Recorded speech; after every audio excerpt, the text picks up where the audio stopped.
안녕하세요. 청취자님께 필요한 정보, 그 핵심을 함께 파고드는 시간입니다. 오늘은 2025년 8월 29일 미국 증시의 하루 움직임을 좀 상세히 분석한 자료를 가지고 왔어요. 2025년 8월 29일 미국 증시 분석, 고용과 금리 전망 보고서인데요. 네, 오늘 저희 목표는 이 자료를 보면서 어제 시장이 왜 그렇게 움직였을까? 특히 좋아 보이는 고용 지표하고 시장의 금리 전망 사이에 뭔가 좀 복잡한 관계가 있는 것 같은데 이걸 깊이 이해해 보는 겁니다. 이 하루 동안의 움직임 속에서 청취자님께서 꼭 가져가셔야 할 통찰은 뭘까요? 이게 참 흥미로운 지점인데요. 이 보고서 분석을 보면 겉보기에는 분명히 긍정적인 소식, 그러니까 고용시장이 탄탄하다, 이런 신호가 오히려 시장의 불안감을 자극해서 지수를 끌어내렸다는 겁니다. 대체 왜 이런 역설적인 상황이 벌어졌는지 한번 자세히 파고 들어가 보죠. 먼저 시장의 큰 그림부터 좀 그려볼게요. 주요 지수 마감 상황을 보면요. 다우존스 산업평균 지수가 약 0.5%, S&P 500 지수는 0.8% 하락했습니다. 그런데 말이죠. 기술주 중심의 나스닥 종합지수는 1.2%나 떨어졌어요. 하락폭이 가장 컸습니다. 다른 지수들보다 이 나스닥이 유독 더 많이 빠진 이유, 이건 뭘로 봐야 할까요? 네, 그 배경에는 바로 전날 발표된 미국의 주간 실업 수당 청구 건수가 예상보다 낮게 나온 것. 그러니까 고용시장이 여전히 강하다는 거죠. 이 지표하고 또 연준 일부 인사들의 좀 매파적인 발언들, 그러니까 금리 인하에 신중해야 한다, 또는 현재 높은 금리를 더 오래 가져가야 할 수도 있다, 이런 뉘앙스의 발언들이 좀 복합적으로 작용한 결과로 보입니다. 보고서에서도 딱 이 점을 주요 원인으로 짚고 있고요. 그러니까 시장 참여자들이 이러면 연준이 금리 인하를 서두르지 않겠구나, 약간 이렇게 판단하면서 투자 심리가 위축된 거죠. 특히 나스닥의 많은 기술주들, 이런 기업들은 미래 성장에 대한 기대를 현재 가치로 가져와서 평가받잖아요. 근데 금리가 높게 유지될 거다, 이런 전망은 이 미래 가치를 현재로 가져올 때 적용하는 그 할인율을 높이는 효과가 있어요. 근데 마치 미래에 받을 돈의 가치가 현재로 가져올수록 줄어드는 거랑 비슷합니다. 그래서 다른 섹터보다 금리 변동에 훨씬 더 민감하게 반응하면서 하락폭이 컸던 겁니다. 핵심은 결국 금리 인하 시기에 대한 시장의 기대치가 뒤로 밀렸다는 거죠. 이 보고서는 특히 금리 인하 시점 지연 가능성이 기술주 투자 심리에 미친 직접적인 영향을 강조하고 있습니다. 그렇군요. 그 미래 가치를 현재로 당겨오는 할인율 개념으로 설명해 주시니까 이해가 확 되네요. 금리가 높아지면 할인율이 커지고 그래서 현재 가치가 낮아지니까 기술주가 더 타격을 입었다, 이런 말씀이시군요.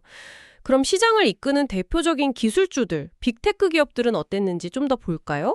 자료 보니까 메타는 별다른 악재가 없었는데도 시장 따라서 내렸고요. 테슬라는 중국에서 모델 3 가격 내린다는 소식 때문에 이게 수익성이 좀 나빠질 수 있겠다, 이런 우려로 2% 넘게 하락했네요. 이건 좀 개별 기업 이슈도 작용한 것 같고요. 그리고 엔비디아는 전날 많이 올랐던 걸 일부 좀 반납하면서 소폭 하락했네요.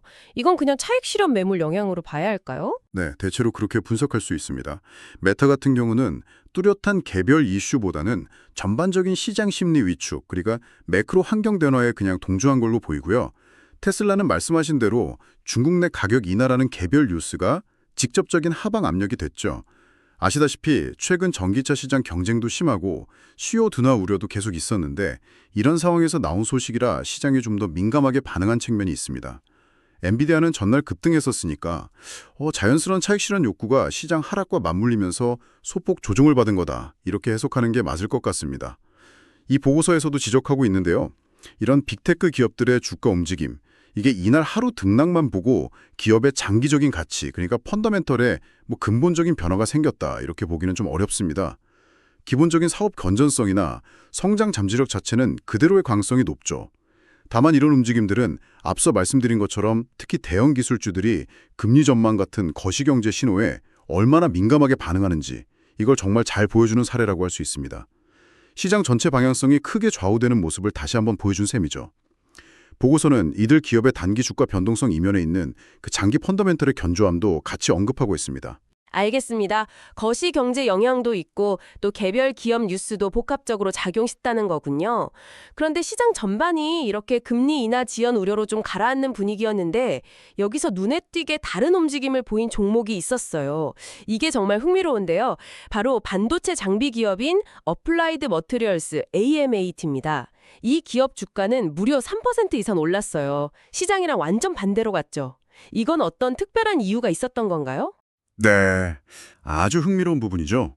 시장 전체를 누르는 그런 거시적인 우려가 있었는데도 어플라이드 머티리얼즈는 강하게 올라갔습니다. 그 배경에는 중국 정부가 자국 반도체 산업을 좀 전략적으로 키우려고 대규모 투자 계획을 준비 중이다. 이런 소식이 결정적인 역할을 했습니다. 어플라이드 머티리얼즈는 세계적인 반도체 장비 기업이니까 만약 중국이 진짜로 투자를 확 늘리면 직접적인 수혜를 볼 거다. 이런 기대감이 강하게 작용한 거죠. 이게 바로 이 기업의 미래 실적 전망을 긍정적으로 확 끌어올리는 효과를 낸 거고요. 여기서 우리가 좀 주목해야 할 점은 이 보고서 분석처럼 시장 전반을 뒤덮는 금리 인하 지연이나 경기 둔화 우려 이런 것 속에서도 특정 산업, 특정 분야에서는 이렇게 강력한 성장 동력이 개별 기업 주가를 끌어올릴 수 있다는 사실입니다. 특히 반도체 산업처럼 되게 복잡하고 여러 분야가 얽혀 있는 경우 이걸 그냥 하나로 퉁쳐서 보기보다는 메모리, 비메모리, 또 파운드리, 그리고 장비나 소재 이렇게 좀 세분화해서 접근하는 게 중요하다는 걸 보여주죠. 어플라이드 머티리얼즈 사례는 거시경제 역풍 속에서도 특정 산업 정책, 예를 들면 중국의 반도체 투자 확대 같은 거죠. 아니면 기술 혁신 같은 미시적인 요인이 어떻게 개별 기업의 운명을 가를 수 있는지 이걸 보여주는 아주 흥미로운 증거라고 할 수 있겠습니다. 그리고 참고로 다른 주요 시장을 보면요. 유럽 증시는 전반적으로 좀 약보합세였어요. 미국 시장과 비슷하게 흘러갔고요. 반면에 중국 증시는 미중 간 기술 패권 경쟁 같은 지정학적 긴장감이 여전한데도 바로 이 반도체 관련 섹터가 강세를 보이면서 소폭 상승으로 마감했습니다. 이것도 어떻게 보면 특정 산업에 대한 강한 기대감이 때로는 지정학적 리스크나 거시경제 불안 요인을 상쇄할 수도 있다는 걸 보여주는 또 다른 사례가 되는 거죠. 와, 정말 흥미롭네요. 시장 전체 분위기와는 또 별개로 특정 산업이나 기업을 둘러싼 개별 동력이 진짜 중요하군요. 반도체 산업을 좀 세분화해서 봐야 한다는 점도 기억해야겠어요. 자, 그럼 이 모든 시장 움직임을 관통하는 가장 핵심적인 요인, 이게 뭘까요? 결국 다시 처음으로 돌아가서 노동시장 지표였던 것 같습니다. 자료를 보면 이날 발표된 미국의 주간 실업수당 신규 청구 건수가 시장 예상치보다 낮게 나왔다고 하는데요. 보통 실업자가 예상보다 적으면 경제가 튼튼하다, 좋은 신호 아닌가요? 근데 왜 시장은 이걸 악재로 보고 하락했을까요? 이 역설적인 해석, 그 뒤에는 뭐가 있는 건가요? 바로 그 지점이 이날 시장 해석의 핵심이고 어떻게 보면 제일 재밌는 부분입니다. 청취자님 말씀처럼 겉으로만 보면 실업수당 청구 건수가 예상보다 적다. 이건 일자리 잃는 사람이 줄었다는 뜻이니까 경제가 견조하다는 긍정적인 신호가 맞아요. 그런데 시장은 이 좋은 소식을 약간 다른 각도에서 해석한 거죠. 견조한 고용시장, 이게 경제가 활발하다는 증거이기도 하지만 동시에 노동력 수요가 강하다는 건 기업들이 사람 구하려고 임금을 올려야 할 가능성이 커진다는 의미도 있어요. 그리고 임금 상승은 아시다시피 서비스 물가를 중심으로 인플레이션 압력을 다시 자극할 수 있는 요인이 되거든요. 즉, 견조한 고용, 임금 상승 압력 증가, 인플레이션 둔화 속도가 느려지겠네? 이런 연결고리를 시장이 우려한 겁니다. 인플레이션이 예상만큼 빨리 그리고 확실하게 안 잡힐 것 같다, 이런 우려가 커지면요. 중앙은행인 연준 입장에서는 굳이 서둘러서 금리를 내릴 이유가 없어지는 거죠. 오히려 현재의 긴축적인 통화정책, 즉 높은 금리 수준을 예상보다 더 길게 가져가야 할 필요성이 커지는 겁니다. 이게 바로 시장이 좋은 고용지표를 보고 금리 인하 늦어지겠다는 나쁜 소식으로 해석하게 된 배경인 거죠. 좀 더 큰 그림에서 보면 시장은 현재 연준이 당장 금리를 추가로 인상할 가능성은 거의 없다고 봐요. 문제는 금리 인상이 아니라 언제 그리고 얼마나 금리를 내릴 것인가, 바로 금리 인하의 시점과 폭에 대한 기대거든요. 그런데 이렇게 견조한 고용지표가 나오면서 이 인하 시점에 대한 기대가 자꾸 뒤로 밀리는 거죠. Higher for longer, 그러니까 더 높은 금리가 더 오래 지속될 것이라는 전망에 힘이 실리면서 시장의 불확실성이 커진 겁니다. 특히 낮은 금리 환경을 바탕으로 높은 성장을 기대했던 기술주나 성장주들은 이런 고금리 장기화 전망에 더 취약할 수밖에 없고요. 이것이 이날 시장 하락, 특히 나스닥 중심의 하락을 이끈 핵심 동력이라고 이 보고서는 분석하고 있습니다.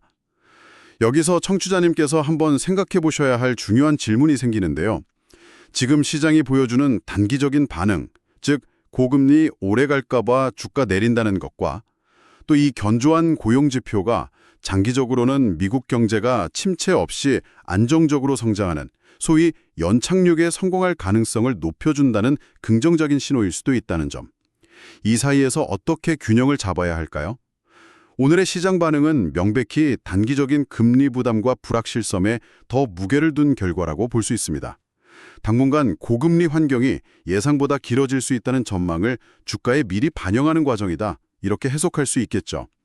이 보고서는 바로 이런 단기 반응과 장기적 함의 사이의 긴장 관계를 주목해야 한다고 강조합니다. 네, 정말 복잡하면서도 중요한 지적이네요. 좋은 소식이 단기적으로는 나쁜 소식으로 해석될 수 있다는 점, 그리고 그 해석이 금리라는 걸 통해서 시장 전체, 특히 기술주에 큰 영향을 미친다는 걸 명확히 알 수 있었습니다.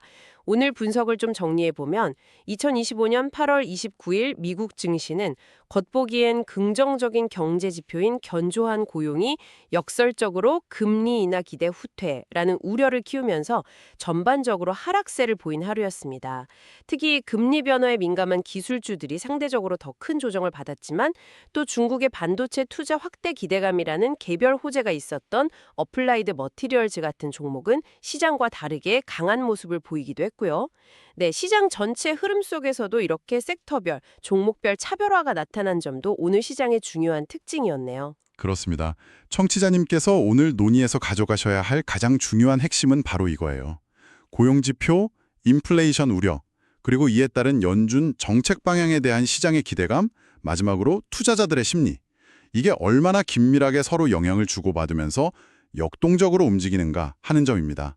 하나의 경제지표가 딱 나왔을 때 시장 참여자들이 과거 경험, 현재 맥락, 그리고 미래 예측을 바탕으로 이걸 어떻게 해석하느냐에 따라서 시장 반응이 완전히 달라질 수 있다는 걸 보여주는 생생한 사례였죠.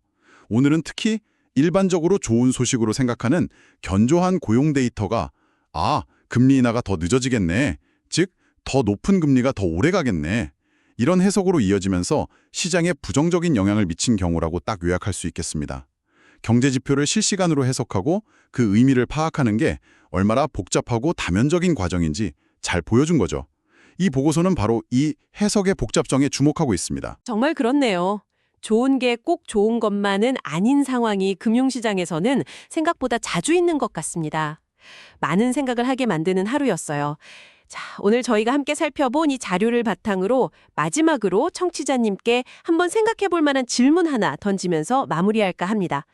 만약 오늘 확인한 것처럼 견조한 고용시장이 단기적인 금리 부담은 있겠지만 결국 현재의 다소 높은 금리를 충분히 감당할 만큼 미국 경제가 건강하다는 근본적인 신호일 수도 있다면요. 시장은 어느 시점부터 이 금리 인하 시기에 대한 단기적인 집착에서 좀 벗어나서 경제의 근본적인 체력, 그 자체에 다시 주목하게 될까요? 앞으로 시장 흐름을 지켜보시면서 이 질문을 염두에 두신다면 매일의 등락 너머에 있는 더 큰 그림을 읽는데 또 다른 흥미로운 관점을 얻으실 수 있을 것 같습니다.